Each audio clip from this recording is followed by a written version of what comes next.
আল্লাহ রাসূল বললেন লাইসা শাদীদু বিসসুরআ, কুস্তি খেলে যে অন্যকে মাটিতে শুইয়ে দিতে পারে সে আসল শক্তিশালী না।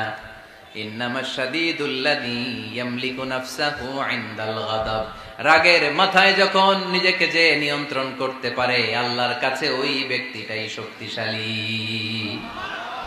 কুস্তি খেলে আরেকজনের শোয়ায় দিলেন, এ শক্তিশালী না, বরং শক্তিশালী তো সে যে রাগের সময় নিজের উপর নিয়ন্ত্রণ রাখে। He can control himself in the time of anger. যখন সে রেগে যায় তখন সে নিজেকে নিয়ন্ত্রণ করতে পারে, সেই শক্তিশালী।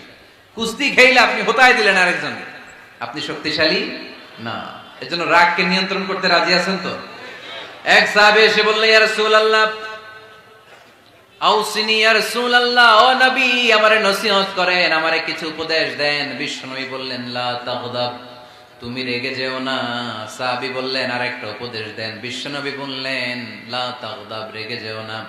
সাহাবী বললেন ও নবী আরেকটা উপদেশ দেন। বিশ্বনবী তৃতীয়বারের জন্য বললেন ও সাহাবী তুমি রেগে যেও না, লা তাগদাব, রেগে যেও না। কারণ রেগে গেলেন তো হেরে গেলেন, রেগে গেলেন হেরে গেলেন।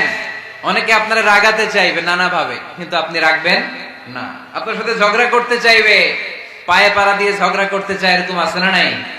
আপনারা রাগাতে চায়, ফুসলাতে চায়, কিন্তু মুমিনরা মুত্তাকিনরা তারা যেন তেন কোনো কারণে রেগে যায় না, তারা তাদের রাগকে হজম করে। আলহামদুলিল্লাহ পড়ে।